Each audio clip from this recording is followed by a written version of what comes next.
السلام عليكم ورحمة الله وبركاته. اللهم صل وسلم وبارك على سيدنا محمد. أتمنى يا رب تكونوا بخير وبصحة وبسعادة. النهاردة هنعمل بتفور بطريقة بسيطة وسهلة، هتعمليه في البيت من غير ما تشتريه. إن شاء الله هيعجبكم، ويا رب اللي لو عجبكم اشتركوا في القناة وفعلوا الجرس واعملوا لي لايكات كتير حلوة زيكم.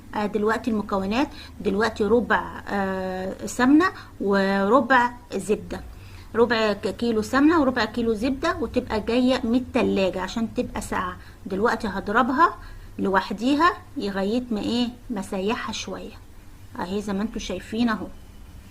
دلوقتي بعد ما اتفكت وبقت ناعمه هحط السكر ربع كيلو سكر، ده على كيلو دقيق. انا هعمل بس كيلو بتفور، كيلو واحد. دي مكونات كيلو واحد، عباره عن ربع كيلو زبدة عليهم ربع كيلو سمنة